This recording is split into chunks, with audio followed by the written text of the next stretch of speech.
Hey, welcome. So, from the World Cup to a local tennis club, we absolutely love crowning a champion.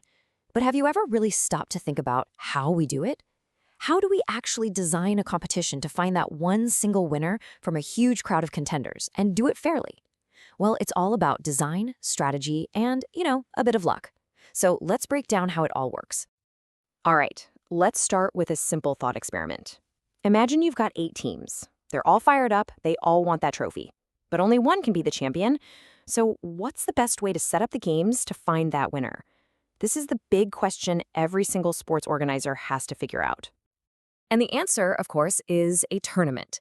Now that might sound obvious, but all it really is a series of games, a structured path, designed to whittle down all those competitors until just one is left standing. It's the official rulebook for the road to victory. So what do these rulebooks actually look like?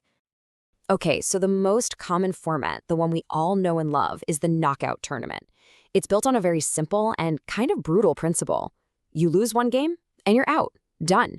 It's all about those high stakes and that edge-of-your-seat drama. So let's go back to our 8 teams. In the very first round, we pair them off into 4 matches.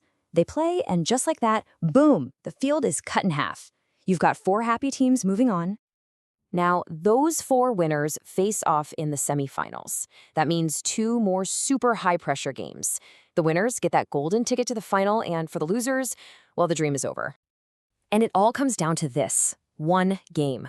The last 2 teams standing battle it out, and the winner of this single match gets to lift the trophy. They're the champion. Simple, fast, and totally decisive. So you can probably see the trade-offs here, right? On one hand, it's fast, it's exciting, and it's way cheaper to run. But, and this is a big but, its greatest weakness is that a truly fantastic team can just have one bad day, one unlucky bounce of the ball, and their entire championship run is over. It really rewards who's best on the day, not necessarily who's the best overall. Now, you might be wondering, what happens if you don't have a perfect number of teams, like 8 or 16 or 32? Well, that's where something called a bye comes in. A bye is basically a free pass through the first round. It's a special privilege, usually given to the top-ranked teams as a little reward, or sometimes just to make the numbers in the bracket work out. And to make these knockout tournaments feel a bit more fair, organizers use seeding. This is a system where they rank the best teams based on past performance and then place them in the bracket very strategically. Why? So they can't possibly play each other until the later rounds. It's all designed to prevent, say, the number 1 and number 2 teams from knocking each other out in the very first game. Okay, so knockouts are fast and exciting. But what if your goal is to find the truly best team, the one that performs consistently over a long period, not just in one high-pressure game? Well, for that, you need a completely different approach. And that's where the league, or round-robin format, comes in. Here, there are no eliminations. It's simple. Every team plays every other team. Think about big soccer leagues like the Premier League. The champion isn't the winner of one final match. They're the team with the most points after a long, grueling season. It's all about rewarding consistency. But that fairness comes at a price, a big one. To run a league for just 7 teams, you need to play, get this, 21 separate matches. Yeah, the number of games just explodes as you add more teams. It's a huge commitment. And that leads us to the big pros and cons. A league is, without a doubt, the best way to find the most deserving, consistent champion. But man, it takes a ton of time, a ton of money, and a ton of resources. And, sometimes if a champion is decided way before the season ends, those last few games can feel kind of meaningless and people can lose interest. So, what do? You've got one format that's fast, but maybe a little unfair, and another that's super fair but takes forever? Well, most of the big sports leagues had a genius idea. Why not just mash them together? And this is how you get the best of both worlds. Think about the NFL or the NBA. They play a long league-style regular season to find out who the most consistent, top-performing teams are. Then, those top teams go into a high-stakes, knockout-style playoff to give us that incredible drama and a final champion.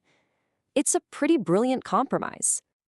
Now, this is all great for team sports, but what about one-on-one competitions? Sports like tennis, wrestling, or badminton.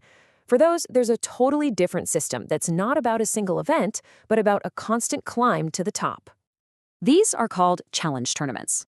In a ladder format, it's pretty strict. You can only challenge the person ranked directly above you. A pyramid format gives you a little more freedom.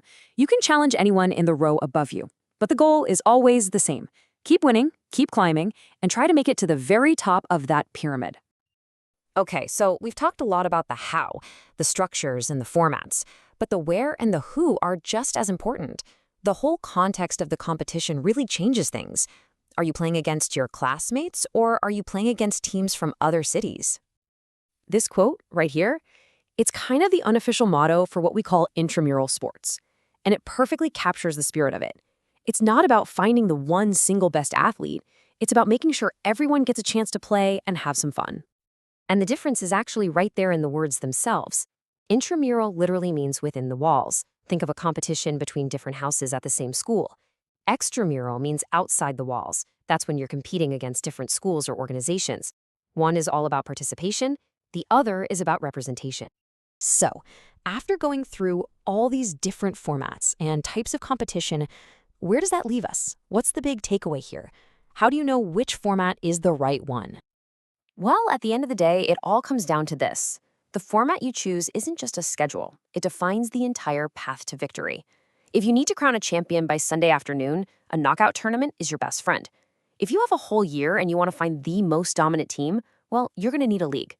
The format always serves the purpose. So I want to leave you with this one final thought.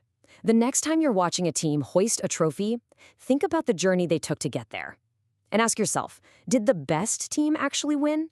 Or did the team that was perfectly built to survive the unique pressures of that specific format come out on top? The answer? Well, it just might surprise you. Thanks for watching.